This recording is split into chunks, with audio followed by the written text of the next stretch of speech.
Okay, Bismillah Rahman Rahim. Here we are in Turkey. We were in Spain a couple of days ago. We did vlogging from Spain. We went to Cordoba, we went to Seville, we went to Granada, magnificent Alhambra. Now we are in a very special place. We call it Istanbul, or previously known as Constantinople, the city of Constantine. And we're going to show you something very special. Let's go, inshallah. I'm with the group. It's a separate, different group from the one we had in Spain. Alhamdulillah, brothers and sisters have joined us from all around the world to visit historic sites in Turkey. So we will be visiting in the coming days Iznik, which was ancient Nicaea, also called Nicaea. And there we will look at some ancient sites going back to the Roman period and then the Christian period and the Ottoman period. Then we will make our way to Sugot, where Sultan or Ghazi Ertugrul is buried. And then from there we will go to Bursa, once upon a time the Ottoman capital in this territory, where 6 sultans are buried. And then finally we will come back to Istanbul, where we will look at the historic sites, say Hagia Sophia, Blue Mosque and Topkapi Palace and other historic places. Right now in front of us we see a very famous place, very important place historically, as I will explain inshallah. This is Fateh Mosque, named after Sultan Muhammad al-Fateh, the conqueror of Constantinople. In the year 1453, he took this city from the Romans. So we will stand here, do a very quick introduction before we move on. So Sultan Muhammad al-Fateh stands as a towering figure in Ottoman history. He is basically, you can say, he represents the peak of the Ottoman Empire. Okay, the Ottoman Empire officially started about 1299 CE. This is the date scholars give to the beginning of the Ottoman Empire as a dynasty in northwestern Anatolia. Okay, and we will explain the history in a bit more detail as we go along. Okay, how did the Turks come into Anatolia? Where did they come from? Why did they come in the first place? Who was here before they came? Where did they go? All these questions are very important. This was basically Greek territory. This was Greek-speaking world. All of Anatolia. Anatolia is also called Asia Minor because the landmass is quite huge. It's very, very big chunk of land. This is why it's called Asia Minor, smaller Asia. So this land starts from Constantinople going all the way to the borders of Syria. Okay, so it's a huge chunk of land. This was Greek territory, and also there were Armenians here. On the eastern side, we had Armenians there on that side. Okay, so this territory was Greek, and then the Turks came in and they took this territory. We'll talk more about that later. Coming back to Sultan Muhammad al-Fateh, I want you to remember the names of individuals and dates. Where did the Turks came from? Very good question. They actually came from, where did the Turks come from? That's the question. They came from Central Asia. All of them, all the Turkish people, or people who are called Turkic, they came from Central Asia. And of course they came from different clans, different branches of the same body of people. They were the same people originally, once upon a time, and then there were diverse tribes and branches that spread out. Mughals, Seljuks, Safavids, Ottomans, they all originate from Central Asia. They are Turkic people. Okay, and this is why a lot of the things the Turks or Turkish empires, different Turkish empires are doing, went back to the traditions they brought with them from Central Asia. But we will talk about that in a bit more detail. So I want you to remember dates and personalities. This is Sultan Muhammad al-Fateh. The date you have to remember with regards to him is the year 1453. Remember that date. This is a very important date. Just like when we started in Spain, we wanted everyone to remember 2 dates. And what are those 2 dates? Who remembers? 7/11, 14 1492. Thank you. MashaAllah, you remember. 711 to 1492. Why? Because this is the entire length of Muslim rule in Al-Andalus, in Spain. So 1453 is the year when the Ottomans finally take the metropolis, or the giant city called Constantinople, which was absolutely important for a number of reasons. Taking of Constantinople represented defeat of Christendom, okay, the rise of a new power in Asia Minor called the Ottomans. Now they have superiority over all other little dynasties and principalities in Asia Minor. Ottomans were not the only Turkic Beylik or the only Turkic dynasty here in Asia Minor. There were plenty of them. There were many. And how they came about, we'll talk about that later again, inshallah ta'ala. Okay, when we discuss this a bit in a bit more detail. Starting from Iznik, and when we go on to Zugut and Bursa, we will talk more about the origins of the Ottomans, inshallah. Okay, so it's coming. So bear with me. Why are we starting here? Because this is the peak. This is right in the middle. Just like when we start from Spain, we start from Seville. We don't go to Cordoba. We don't go to Granada. Because Cordoba represents the beginning, Granada represents the end of the Muslim rule. We start in Seville, right in the middle, when there were two revivals with the Al-Muhads and Al-Murabitun. Al-Murabitun first and then Al-Muwahidun, right? Here, this is the peak. 1453 is when the Ottomans have reached their pinnacle. They are now a military power that the whole world is aware of. That the Ottomans are now on the global scene. From a very small dynasty in northwestern Anatolia, they have become a global power now because they hold one of the most important global capitals in the world. And why are we here at this spot? This is the spot where Sultan Muhammad al-Fateh built the masjid. Okay? And this is one of the 7 hills, right, of Constantinople. This is one of the 7 hills, okay, of Constantinople. This is one of the high plains, okay. So obviously it's a very important place. It was already important before Sultan Muhammad Fateh, Muhammad al-Fateh chose to build this masjid. And later on, when he died in 1481, he was buried right next to the masjid. We will see it. We will see his tomb as well. Now, why did he choose this spot? Highest? Okay, highest.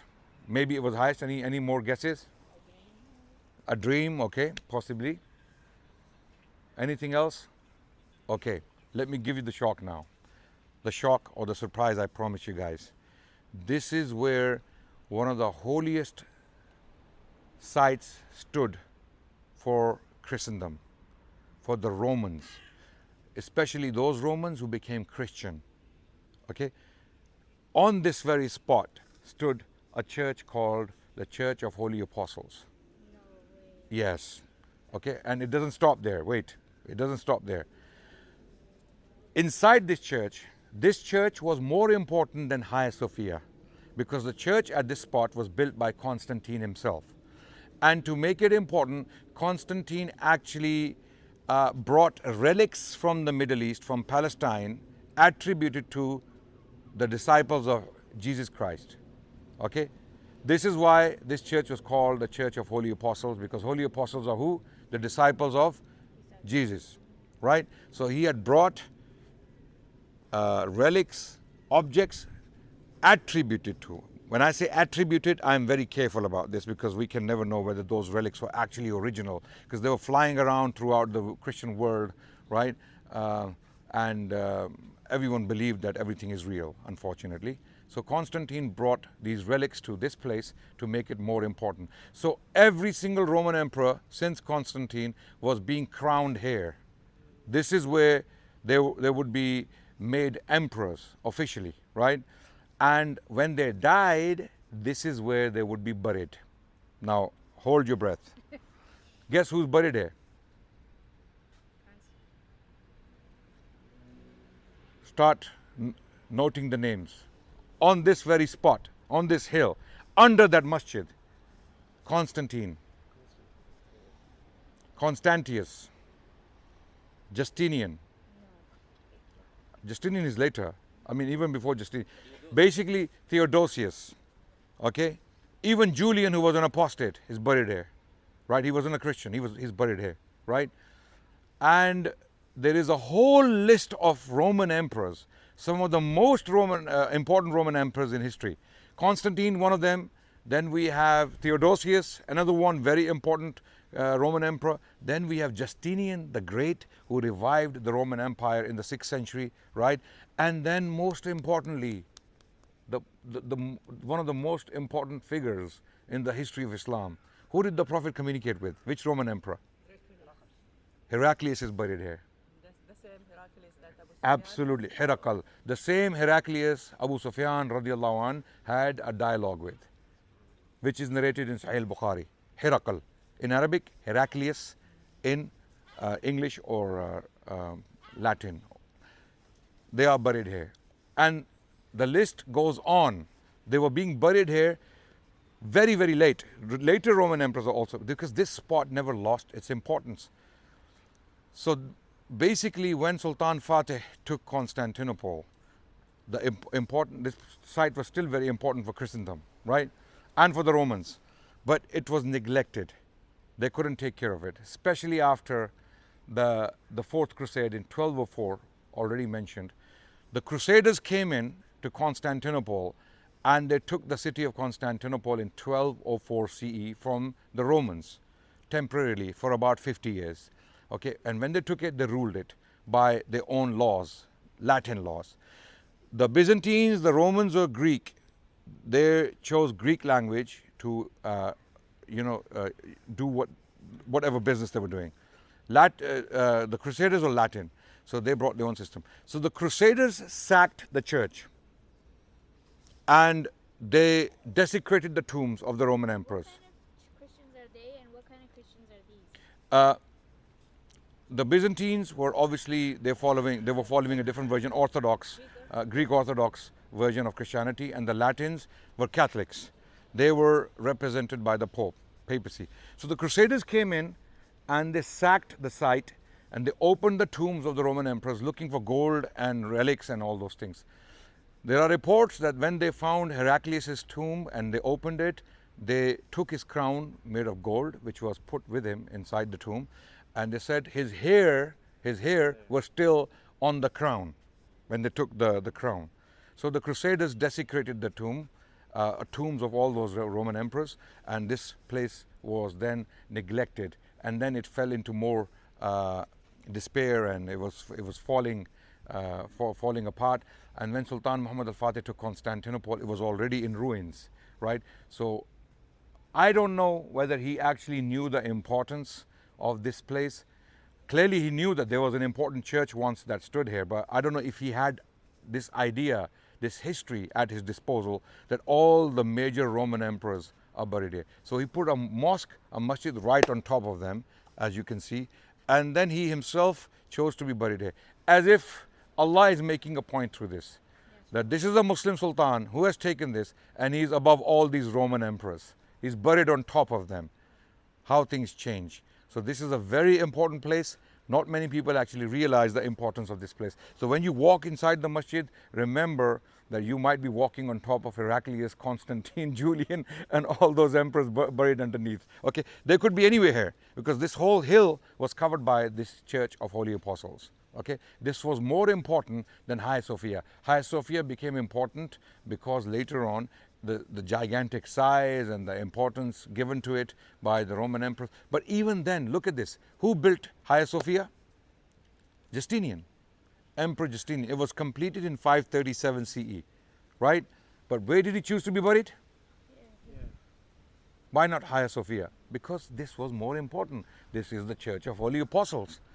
And now it is a masjid, and Sultan Muhammad al-Fateh is buried on top of all those Roman emperors. And what happened to the relics that you were taking? Oh, they're gone. They're long gone. Crusaders destroyed everything. Crusaders came and they desecrated the whole place. Because the Romans, the Byzantines, they had respect for these Roman emperors because they were all Christian. They were all Christian, right? Heraclius and Justinian, they were Christians. And they did a lot for Christianity. Crusaders considered them to be a bunch of heretics and kuffar and what. So they said, who cares? Open the tombs and take all the gold and the swords, whatever is buried with them. So in 1204, they sacked this place. They messed up the city of Constantinople. You said who had respect for who? The Christians who were living here, that's why they didn't desecrate, right? Crusaders did it because they didn't really believe in the same version of Christianity. So let's keep moving, inshallah. This was a very brief summary of the historic importance of this spot. I believe this is one of the most important places in Constantinople, in Istanbul, because of the historic nature of the people who were buried here. And you know, we read so much about Constantine and Justinian and Heraclius, so much. We know so much about them, but we don't know where they're buried. No one knows, but this is where they were actually buried. And this is very much downplayed for some reason. Very much downplayed. This is not common knowledge. Even among scholars, this is hardly known. And I even bumped into these facts by chance, by accident, because I was looking into something and I found that they are actually buried at this place. So, Brother Muhammad, we're going to the masjid, or do you want to share? Do you want to say some words? If you... Maybe just a few sentences. Yeah, go ahead. Okay, guys, this is another thing which is the importance of Introduce this. yourself first. Yeah, I'm Mohammed. I'm the local guide with you. So another thing, as you know, the Hagia Sophia was a patriarchate, right, of the Eastern Orthodox Christians.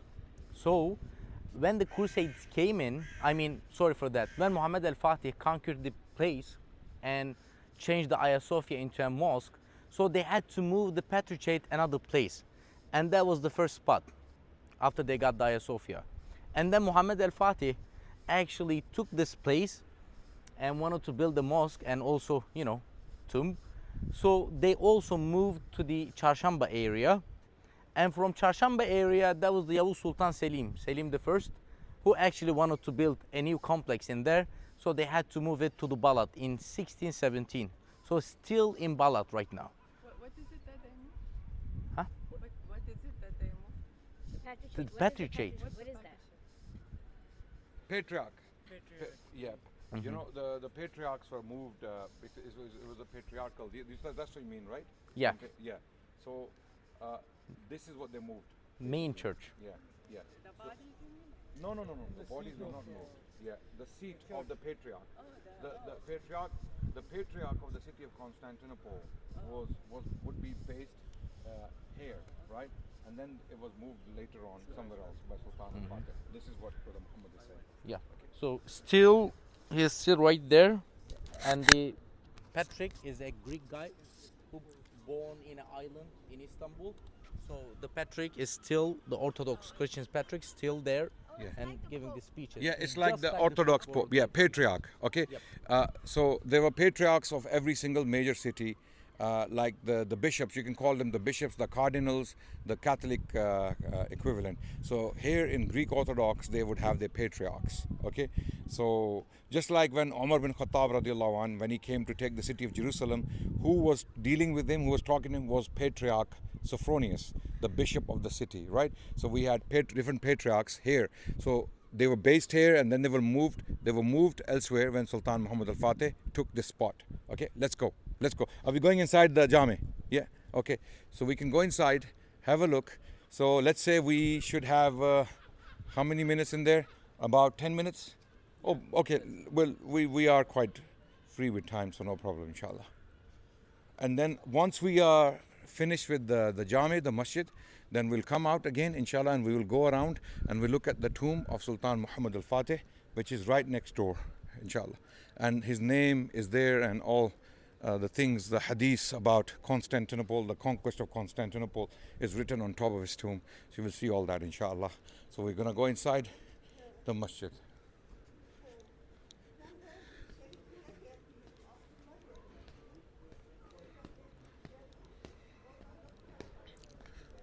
بسم الله الرحمن الرحيم اللهم افتح لي أبواب رحمتك بسم الله.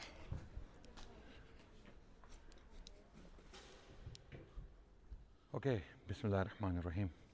So this is Jami al-Fateh, or al-Fateh Jami. Okay, this is Fateh Mosque. As you can see, it's magnificent. It's quite normal in size and magnitude for Istanbul. In Istanbul, you have so many magnificent mosques that every mosque looks the same, but they all have unique features. This one has its own independent unique features. Unfortunately, the original building that was built in the 1470s fell due to an earthquake in the 18th century, and they had to rebuild the whole thing or part of it, but the foundations are the same. So as I was talking about it earlier, this is where all the Roman emperors are. Okay, so they are under this ground. I'm very sure they are, because this is where the Church of Holy Apostles stood, and this is where they were buried. So they are within this compound, all those major Roman emperors, and they were obviously spread out when they were buried.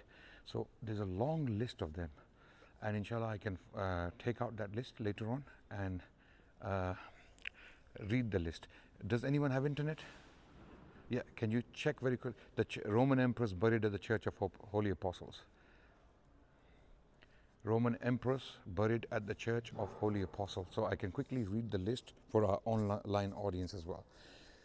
Now, I want to mention very quickly, this is very important, that we are doing these tours to educate Muslims around the world about the history of Ottoman Turkey and Islamic Spain and Morocco. So we are doing these tours every few weeks. And if you want to join one of these tours, brothers and sisters, check out halalgetaways.com. Go on the website and check out the future dates.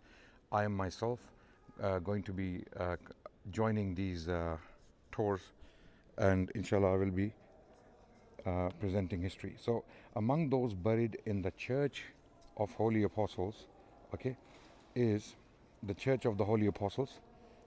People who are buried here are Constantine the First, Constantius the Second, Julian, Jovian, Valentinian, Theodosius, Marcian, okay, Ariane, Anastasius, Justinian, Ino Anastasia, Heraclius, Eudokia, Fausta, Anastasia, Anastasius, Eudokia, Irene of Athens, Leo the Sixth, okay, Eudokia, Ingrina, Nicephorus the Second, Constantine the Eighth, okay, Zio Porphyrogenita, sorry, I can't pronounce that name, okay, and Theodora. So as late as 1056, the last Theodora was buried in 1056. So you can imagine, from the year 337 all the way up to 1056, Roman emperors and Roman empresses are being buried here, okay. There are many famous names here who were actually dealing with the Abbasids. Nicephorus is one of them. Okay, yeah, sorry? Kalbur. Ibn Qasir, he narrates this anecdote that the Empress Irene was paying taxes to the Abbasids, right? And when she was ousted by Nicephorus, he refused to pay taxes to the Abbasids. He said, this was a woman, she was weak, she's paying taxes to these guys, these bullies, I'm not going to pay taxes. So Harun al-Rashid at the time, he wrote a letter to Nicephorus, the emperor, the Roman emperor at the time, and he writes, and the words are, Min Amir al-Mu'minin Harun al-Rashid ila Kalbir Rome, from the leader of the believers, Harun al-Rashid, to the dog of Rome, basically. This is how he was addressing him, and he told him that if you don't start to pay your taxes, the army will start here and end there with you. And he still refused, and then the long story, Harun al-Rashid invaded, and then Nicephorus surrendered and agreed to pay taxes.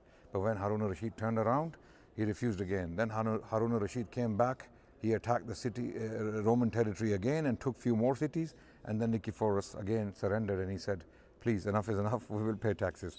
So this is how important some of these figures are historically. They are directly linked to the history of Islam.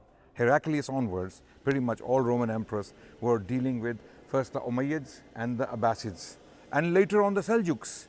It is the Seljuks who took this territory from the Roman emperors. Okay, Romanos was the Roman emperor. In 1071, there was a very famous battle called the Battle of Manzikert. As a result of this battle, the Turks came in, and we will talk more about it when we are in Sogat and Bursa, inshallah. So for now, inshallah, enjoy yourself, look around and explore, and then once we are done, we will make our way to the qabr of Sultan Muhammad al-Fateh, inshallah. Okay, everyone. Bismillah ar-Rahman ar-Rahim. We are now outside the masjid compound and we are making our way to the Muslim cemetery.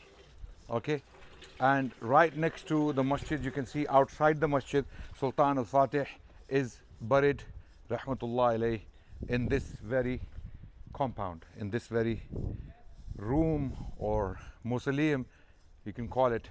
And one of the greatest sultans to have ruled the Ottoman Empire, one of the most powerful ones, one of the most dynamic ones. Young sultan, he was in his early 20s when he took the city of Constantinople. This was absolutely mind-blowing, phenomenal. How can such a young man lead such a huge army and do something his predecessors could not do for the previous 150 years? This was absolutely phenomenal. Okay, so many sultans before him attempted, but he had his mind bent on taking Constantinople from Christendom and make it a Muslim capital. And later on, Napoleon Bonaparte was to remark that if I had Constantinople as my capital, I would rule the world from it. So we're going to go inside, inshallah. Bismillah ar-Rahman ar-Rahim. Assalamu alaikum ya Ahl al-Qubur.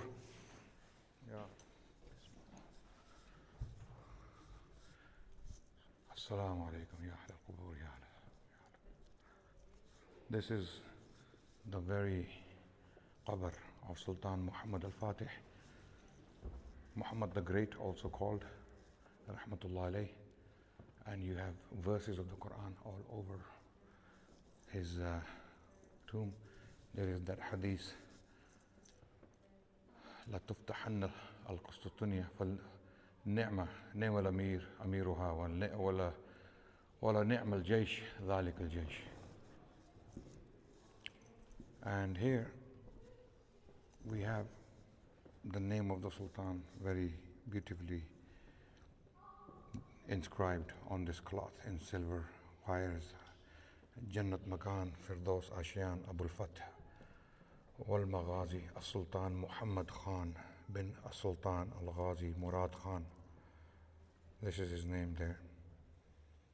And this is one of the things we want to highlight, that nowadays many Turkish brothers and sisters, they use the word Mehmet to refer to him. And the actual name is Muhammad, which is written on the very qabr there of the Sultan. It says, As-Sultan Muhammad Khan bin As-Sultan Al-Ghazi, Ghazi Murad Khan. So, Sultan Muhammad al-Fateh was the son of the great Ghazi warrior, Sultan Murad II, who fought the Crusaders. His history is also very dynamic, absolutely mind-blowing. And he was a very pious man. Maybe it was his barakah, his prayers, that gave his son the honor to take the city of Constantinople. And obviously the credit goes to the father as well for raising such a strong son. Allahu Akbar. And Sultan Murad II, he basically wanted to worship Allah and seclude himself from the affairs of dunya. He fought against the Crusaders, he fought against a coalition of the Christian world at the time from in the West. He took many lands in the Balkans, and he wanted to basically leave the state or the government to his son and basically seclude himself to worship Allah subhanahu wa ta'ala. But then he had to come back to take power from his young son, who could not at the time, handle pressure, or maybe the wazirs were not very pleased with things the way they were going, and Sultan Murad had to come back the second time he took power and did what he had to do. So when he died, rahmatullah alayh, he had left a will that bury me in a very humble, very simple tomb. When we go to Bursa, inshallah, we will see his grave and you will see how simple it is. Allahu Akbar. So this is Sultan Muhammad al-Fateh, Sultan Muhammad the Great. I was just asked a question about the significance of the turban, the huge turban on top of the grave, or sarcophagus of the Sultan. Why is it there? Why such a big turban? In his real life, if you look at some of his portraits, his lifetime portraits, you will see his turban was very big. And this question comes up very often, that why did the Ottoman sultans wear such big turbans? The point was they would put cloth around the turban so that they could be buried in the same cloth. It was their coffin, coffin not in as in the box, but the cloth, so that they can be put in this very cloth, and when they die, they will be wrapped in this very cloth and put in the grave. So this was the idea why the sultans had such huge turbans, because they had cloth wrapped around their heads. So this is the history we have to tell our children, the humility of these people. There was something very special about these people, why Allah chose them to be here and do all these great deeds. If you go beyond sectarianism and bigotry and prejudice, you will see that Allah subhanahu wa ta'ala chose them to serve Islam in this way. There is adhan, there is salah, there is Quran being read in these lands because of the struggles of these people. Allah chose them to do this, what they did. And in other places we lost land, like Al-Andalus in Spain, because people got too busy with this dunya, and they were too comfortable with the ease and the luxuries of this world. But these sultans chose hardship. They chose he spent much of his life on the battlefield. Sultan Suleiman the Magnificent, one of his great grandchildren, who ruled from 1520 to 1566, nearly 46 years. Guess what, brothers and sisters? Nearly half his life was spent on the battlefield. Half. Nearly half his life. Even as a prince, and even after he became sultan. After he became sultan, he spent nearly 20 years on the battlefield, fighting on two fronts. The Europeans on the western front, and the Shia Safavids on the eastern front, because they would attack him repeatedly from behind. When he would attack the Europeans on the western front, the Safavids would launch an attack behind him, so he would go and subdue them. So it was very difficult situation, very, very tough situation for him. But he lived 20 years of his life fighting these battles, trying to maintain this territory for the Muslims. So it's very important we teach our children this history so that they can be inspired by the characters, by their achievements, and look up to these people, inshallah. Constantinople was technically the city within the walls, the Theodosian walls. The walls you see going around, we will see them inshallah when we leave. You will see the walls with red bricks. Okay, there are stones and there are lines of red bricks. These are Theodosian walls. They were built in the 4th century, mostly. There are older parts, but mostly in the 4th century. These were impregnable walls. There were two layers. There was an outer wall and there was an inner wall. So even if you were to breach the outer wall, it would be very difficult for you to pass the second wall. But Sultan Muhammad al-Fateh and his army managed to do it somehow. Is you this know. location in Constantinople? Yeah, absolutely. We are right now, this is Church of Holy Apostles. We are on one of the 7 peaks of the city of Constantinople. Right now, where we're standing right now, is one of the 7 peaks. When we say one of the 7 peaks, 7 hills that overlook the city of Constantinople. So this is very high plain. Okay. And the sultans who were before him were controlling the land around. Yeah, land around in Europe, on the European side and the Asian side. Okay, so the sultans before Sultan Muhammad al-Fateh had pretty much taken most of northwestern Anatolia. The only part left was Constantinople, that divided Asia from Europe. Okay, so the sultans had taken land around Constantinople as well, but they couldn't take Constantinople because it was impregnable, right? Many sultans attempted. In fact, Sultan Bayezid I, when Timur came in 1402, the Battle of Ankara, right? Timur from Central Asia was another conqueror who wanted to be another Genghis Khan. He came conquering land and he decided to attack the Ottomans. At the time, Sultan Bayezid Yildirim, the Thunderbolt, was besieging Constantinople. This was one of the dreams of the Ottoman sultans. They wanted to do it for Islam. This is why they were called Ghazis. And only one of the sultans died on the battlefield, who was killed after the battle. We will talk more about him when we're in Bursa, inshallah. So I don't want to give all the history now, because there's a lot to talk about, a lot to cover, inshallah, in the coming days. So I just wanted to quickly show you this brief history of Sultan Muhammad al-Fateh here. And remember the name the Wazir Shahandarli Halil Pasha. We will see his grave in Iznik when we get there, inshallah. And he's buried there in a very humble grave. But he was the second most powerful man after the Sultan himself. And Sultan had to kill him. And we will see why when we get there, inshallah. Alaikum, everyone. So this is the Julus Street, all right, that the Ottomans after Muhammad al-Fatih was must to use it. So what I mean, Julus means sitting, right? And Merasim, Julus. And Merasim means ceremony, right? So each sultan after Muhammad al-Fatih had to visit the Abu Ayyub al-Ansari and then should walk all the way to the Topkapı Palace, more than 2 hours. So that was must. And then they can be considered as a sultan. So this is the importance of the, Abu Ayyub al-Ansari.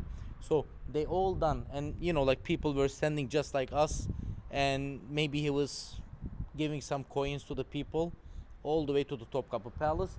And this Imaret is the Imaret of Mihri Shah Valide Sultan. She was the mother of the Selim III and the wife of the Mustafa III. So it's a soup kitchen.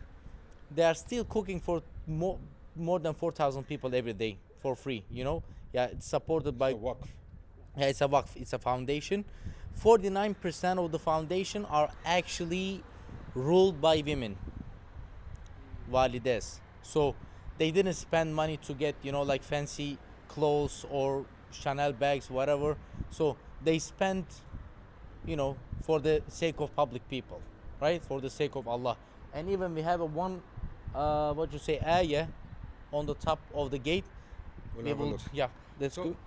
So the point, what Brother Muhammad is explaining, every time a sultan was crowned, he would come here, this very route, walk to the mausoleum of Abu Ayyub al-Ansari radiallahu an, okay, pay his respects there, and then walk back to Topkapi Palace to be throned or enthroned, okay. And this is their love for the Prophet sallallahu alaihi wasallam. Why are they doing this? They are doing this because this is the closest thing they have to the Prophet sallallahu alaihi wasallam, a Sahabi. Now the question keeps coming up: is he actually really buried here? That's not the point. The point is they have come to believe already that he's buried here, radiallahu an. Okay, and the fact that they believe this and they walk here to show their devotion to a companion of Rasulullah sallallahu alaihi wasallam, to honor the Prophet sallallahu alaihi wasallam, it shows you the dedication and the level of respect and love the Ottoman sultans had for Rasulullah sallallahu alaihi wasallam. We can disagree with this devotion, yet if you think about it, this is the best they knew at the time, and this is what they practiced. So this is the verse Brother Muhammad was talking about. This is a soup kitchen which was built by one of the mother of one of the sultans, Sultan Selim III, his mother. She initiated this. Okay, so the verse you can explain, inshallah. Yeah, it's the calligraphy situation. Even if you know Arabic, it's not easy to read all the calligraphy styles. There are 14 types of calligraphy, and this is Jeli. All right, so it's really hard to read it, but it's written on it because I read it from somewhere else. Yeah. So it's written, Astagfirullah billah, إنما نطعمكم لوجه الله لا نريد منكم جزاء ولا شكورا. So we feed you for the sake of Allah, no reward we wait from you, nor thanks. And you know why this ayah received? Does anybody know? To explain.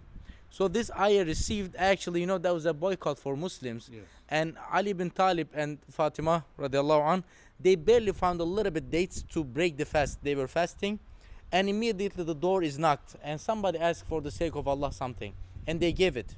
And they kept fasting till the other day. And the other day, they barely found a little bit dates to they break the fast, but door is knocked again. So, and Ali Karamallahu wajhah gave whatever he has, and this ayah received to our Prophet Muhammad sallallahu alaihi wasallam. So you can imagine, like, he was not waiting for anything. So these guys probably know the situation. That's why they put this ayah, like, we feed you for the sake of Allah, and no reward or no thanks wait from you. So this shows you the love of even the women, the ladies of the royal, the household, who were trained in such manners and such such moral, uprightness that they would initiate projects like this and feed people free of charge. And amazingly, this is still a waqf and it still runs to this day. As Brother Muhammad highlighted, 4,000 people nearly come and receive their soup, daily soup. It's a soup kitchen. So if you're hungry in Istanbul and you don't have money in your pocket, this is the place to come, and you won't be disappointed, because the soup here, what they call shoraba, right, is the best, alhamdulillah. But you will notice, sorry, this is her tomb, the lady's tomb, rahmatullah alayha. May Allah have mercy on her. May Allah accept from her sadaqat, her khairat that she did, and it still continues to this day. We cannot forget these people. These people are very important in our history. This way, yeah. So you might have noticed already, brothers and sisters, that there are so many graves, unbelievable amount of graves around this compound. Why do you think? Even look up in the hill, there are graves there. Look, there are graves here, there are graves here, there are graves here, there are graves on the mountain. Okay, you know why? Look behind me there. This is where Abu Ayub al-Ansari radiallahu anh, his mausoleum is. So everyone, all these Ottomans, they wanted to be close to a Sahabi of Rasulullah sallallahu alaihi wasallam. When they die, they want to be in the same vicinity, in the same area, to be close to the Sahabi of Rasulullah sallallahu alaihi wasallam, out of their love. Yeah, and by the way, it's pretty clear before Muhammad al-Fateh actually, found this place, his teacher Akşemseddin. So there was nobody living in here. So this is the only place, one of the only places in Istanbul populated only by Muslims. There are no, like non-Muslims in here, just Muslims. So again, to highlight the point, whether Abu Ayyub al-Ansari radiallahu anh is buried here or not is a very good question. Okay, there are opinions that people claim that he is buried here. Okay, others say no, we have no evidence, we cannot trust a dream.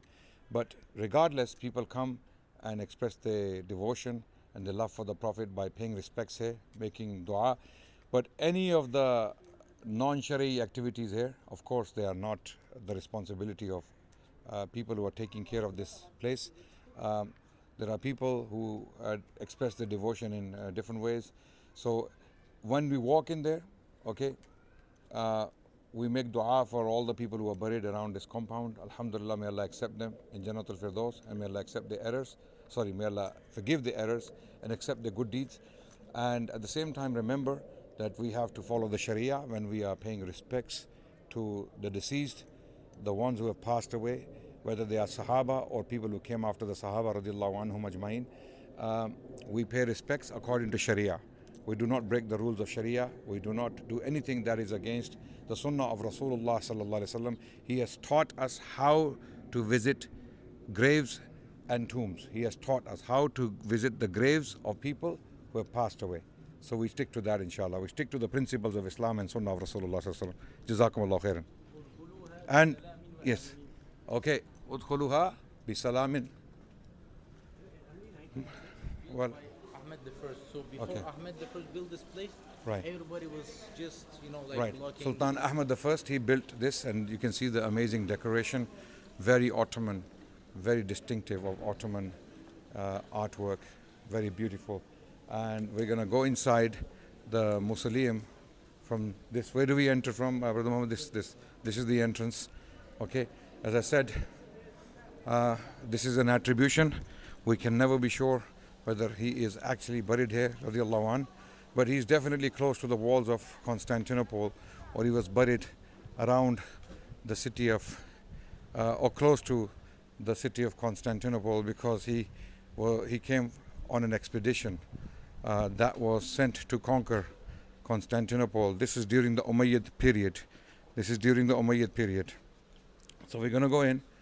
We can take our shoes inside. We're going to put them in the bags. Oh, we can carry them in the hand, no? Okay. It's Oh, yeah. Plastic bag is better. Yeah, I'm going to do it for you. Don't worry. Give me one more, please. We'll put Hamza's shoes in there. Okay. I got it. Right, I'll carry them. No I problem. got it. No, it's all right. Come. Bismillah. Okay, so we enter from here, and the alleged tomb, or the attributed tomb, is in there. You can see there's a cover inside. It is there. As I mentioned, that we should stick to the principles of Sharia when visiting tombs and graves. In this case, we're not sure if Abu Ayyub al-Ansari radiallahu anhu is buried, but we respect the local custom and local attribution.